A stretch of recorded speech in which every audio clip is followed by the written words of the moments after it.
You've probably heard it a million times. Love yourself, treat yourself, put yourself first. But what if I told you that most advice about self-love is incomplete, sugar-coated, and sometimes straight-up misleading? Hey, if you're watching this, I know you're trying to figure out how to love yourself better, or maybe just what that even means. But honestly, the truth about self-love isn't always as pretty and filtered as it looks online. Today, I want to share the raw, unfiltered side of self-love, the part nobody posts about, and I'll give you some brutally honest ways to build real love for yourself, from the inside out. Let's start with a truth bomb. Self-love isn't always pretty. It's not all soft music, candles, or cozy socks. Sometimes it means walking away from people you still love. Sometimes it's forgiving yourself for the things you did in your past. And sometimes it's looking in the mirror and facing pain you've been hiding for years. Real self-love starts when you stop running from your truth. It's about choosing what's hard, not what's comfortable. Now here's what nobody tells you. We live in a world that sells self-love like it's something you can buy. A skincare product, a cute outfit, a luxury vacation. But honestly, those things might help for a moment, but they don't build real love.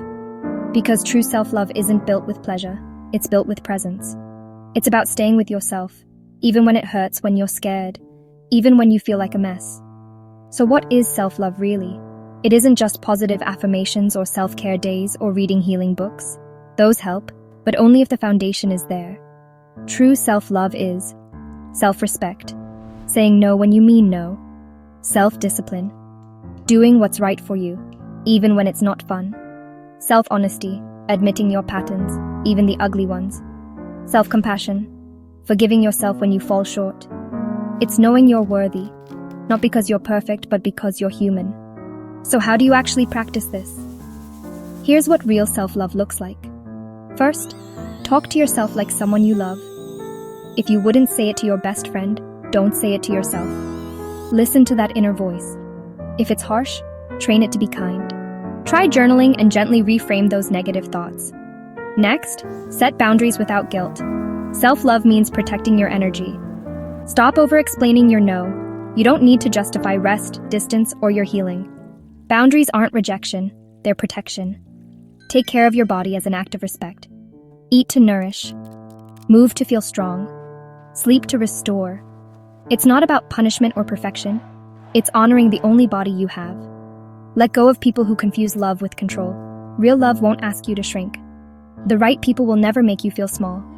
Sit with your feelings instead of escaping them. Sad? Angry?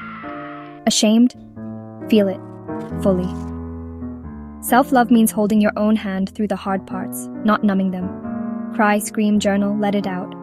Forgive yourself, over and over again. You're not behind, you're learning.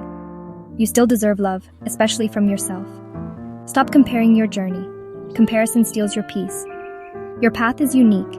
Your timing is your own. And choose yourself, every single day. Every day you'll have chances to betray yourself to please others. Don't. Choose your peace, your truth, your voice.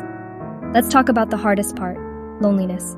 Sometimes self-love means standing alone. It can feel isolating, but it's temporary. You're making space for people and experiences that match your healed self, not your hurting self.